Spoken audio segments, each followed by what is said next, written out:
while that happened, it was also happening our friendship debacle. And then the thing good with Jeana, guys, kay wala gini siya pakinig, nonchalant gini siya nga pagkatao. And then when she says she doesn't care, she means that she doesn't care. And when she said like merg ato nga time merg, like di ba ato nga time, like remember kanina time nga merg, you were like, I don't care what happened. Okay merg, what, like nag-away man gud ta? So like why are you not like telling me or confronting me about our problems? And then ni abot siya sa point nga merg, ako ang ni-apologize. Like, I remember ko sa A-bill. Second year, girl. Second year ni tanan. No, then ako nga, I'm so sorry kay Marag. I think ako tong fault nga nag-copy gid ko sa multiply. Kasi like, ako ni-admit ako nga nangupya ko sa imong multiply kasi ganahan ko sa design. Yeah, from now on, I won't do it again. So, muna to siya ang, Marag, I think from that point forward, siyang okay ra boy, let's forget about it. And I think mo to siyang from that point forward kay diha na ta nga time nga we were really drawing boundaries na sa atong friendship. Unknowingly. Kasi like I noticed naman ko after itong incident, after that we fought, we were still so close but kanang I was already giving you like much more space kasi una man gud remember ko ani. Diba when you have a best friend quote unquote, kay you have this point that like you kind of like are you're inseparable. Ikaw ba ang first person who I told to nga ganahan kong boy? Yeah. Ako din ang rason, guys, nga nung kadang or the showket si Justin nga murag bayot dehe ko or something. Yeah. No, kabalo na ko nga bayot ko. Kabalo na ko nga bayot ko. Of course, I knew when I was 5. But you were the first person nga. So basically, Jeana outed me. Kay ang itabuan ni kay kita ra duha tong nag-guards ta and then imong gigas kung kinsa kong crush. And then katong si crush nga kanang natuwang sa chair. Yeah, 7 letters. 7 letters. 7 of hearts man to siya. 7 of hearts. 7 letters ang imong imong crush no. Kisay 7 letters imo to. 7 letters pagid ta. Ambot na lang gyud sa Ginoo nga nung 7 letters sa dang pangalan natong lalaki nga natuwang sa chair. Our class. Then, that was a time nga, Jeana said, ganahan ka niya. And I was just like, nonchalantly like, yeah, ganahan ko niya. But that wasn't the official time that I came out. But you were definitely the first person who knew that I like boys. And accepted you for who you are. Yes, without judgment at all. Yeah, grabe jud to. It was such an important moment in my life. Kaya I had a courage to like admit, ganahan ko og lalaki to a person. Big deal kay na pag high school. That was the first time nga ni vulnerable ka to someone about your sexual identity, I guess. Yep. Sexual preference, sexuality.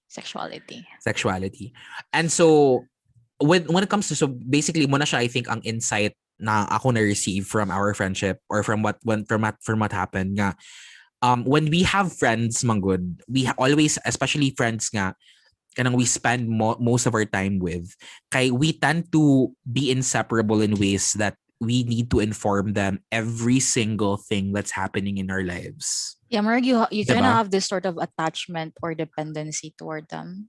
Codependency. Yeah. And I think in that moment in time sa akong life, that was when I realized like when you have these certain relationships, especially like friendships, kay dili siya ma-develop until like you're able to grow like together but individually. Like in solitude.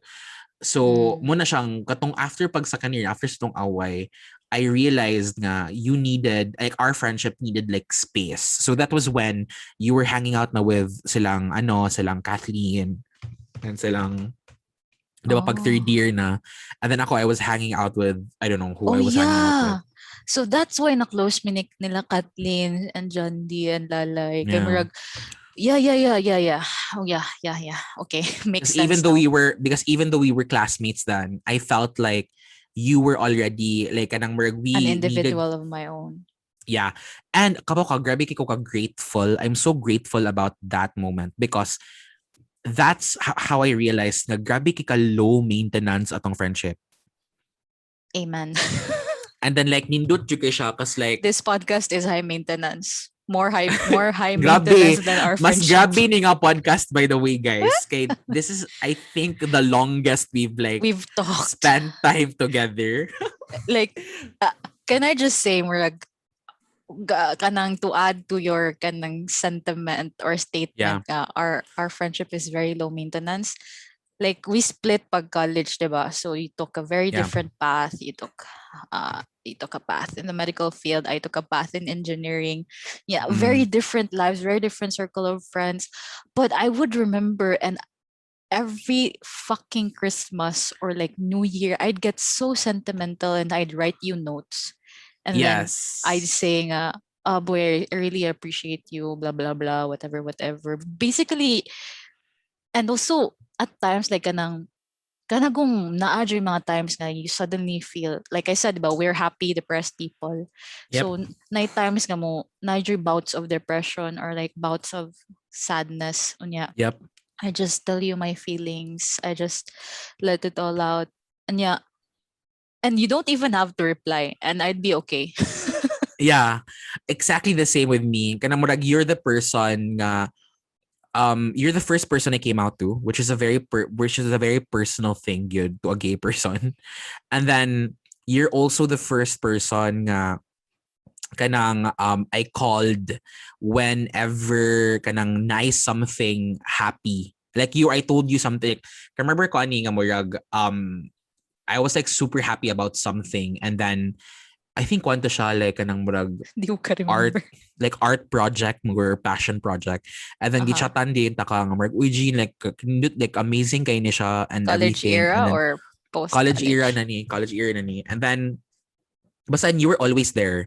You were just always there, but you weren't like kanang type of friend nga ba nga murag, you don't have to push buttons or like kanang murag go beyond your comfort zone just so to prove nga friends ta.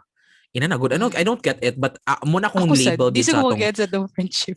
Muna kong label gid sa tong friendship nga murag, it's such a low maintenance friendship, and I think that's such a rare find, low especially maintenance, but nowadays. it's enough.